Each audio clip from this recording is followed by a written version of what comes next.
মৃত্যু তো আরো ভয়ানক।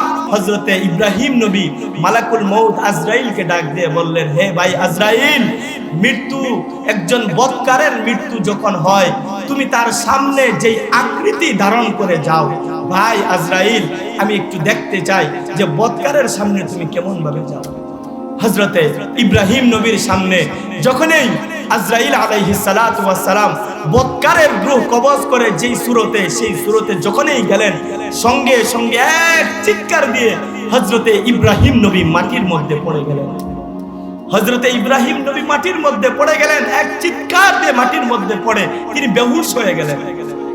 বেহুশ হয়ে গেলেন। হুশ ফিরার পরে হযরতে ইব্রাহিম নবী বলেন, আল্লাহর কসম, আল্লাহর কসম, একজন পাপিষ্ট গুনাহগার নাফরমানের জন্য জাহান্নামের শাস্তির দরকার নাই।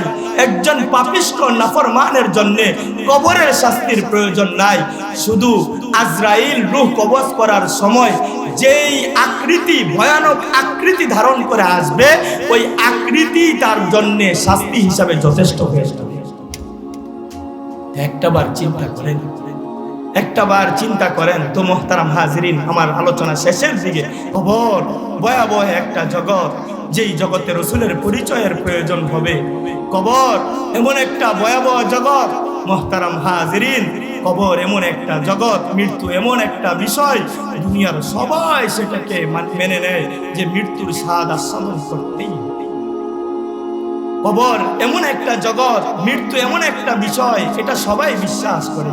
একদিন আমিও থাকবো না, আপনিও থাকবেন না, এই দুনিয়াও থাকবে না, কবরে থাকতে হবে। তো একবার ভাবেন, এখন যারা মারা যাচ্ছে তারা কত হাজার বছর কবরে থাকতে হবে। যারা রাসূলের জামানায় মারা গেছে তারা কত হাজার বছর যাবত কবরে আছে এবং থাকতে হবে। একবার চিন্তা করে দেখেন, যারা মুসা নবীর জামানায় মারা গেছে তারা কত হাজার বছর যাবত কবরে আছে। যারা নূহ পয়গম্বরের জামানায় মারা গেছে তারা কত হাজার বছর কবরে আছে এবং থাকতে হবে। একবার চিন্তা করে দেখেন, এই কবর ভয়ানক একটা জায়গা। এই কবর কাউকে চিনে না। এই কবরে রাসূলের ভালোবাসা না থাকলে কিভাবে থাকবে? হাদিস শরীফের মধ্যে আছে, একজন পাপিষ্ট নাফরমানের মৃত্যু হওয়া মাত্রই, কবরে রাখা মাত্রই তাকে 3টা সওয়াল করা হবে।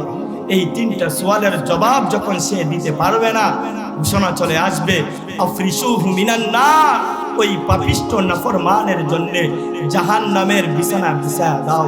আলবিসুহু মিনান নার, ওই জাহান্নামী পাপিষ্টের জন্য জাহান্নামের পোশাক পরায়া দাও।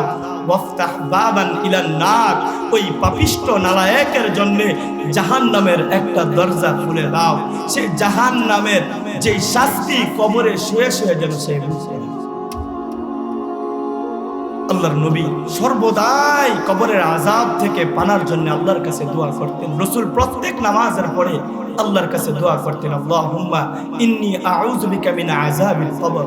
হযরত উসমান রাদিয়াল্লাহু তাআলা আনহু যখনই কবরের পাশ দিয়ে যাইতেন হাউমাউ করে কান্না করতেন, হাউমাউ করে কান্না করতেন। সাহাবীরা আরজ করলো, হে উসমান, আপনি কেন কবরের পাশ দিয়ে যাওয়ার সময় এত কাঁদেন? কিসের জন্য আপনি এত কাঁদেন? হযরতে উসমান ডাক দিয়ে বললেন, হে রাসূলের সাহাবীরা, এই কবরের জগৎ হলো আখিরাতের প্রথম ঘাঁটি। এই কবরের জগৎ আখিরাতের প্রথম ঘাঁটি। কেউ যদি কবরের জগতে আটকা পড়ে যায়, আখিরাতের সমস্ত ঘাঁটিগুলো তার জন্য কঠিন হয়ে যাবে। কেউ যদি কবরের জগতে পার পেয়ে যায়, আখিরাতের সমস্ত ঘাঁটিগুলো তার জন্য সহজ হয়ে যাবে। এই জন্য আমি কবরের ভয়ে অনেক বেশি কান্না করি।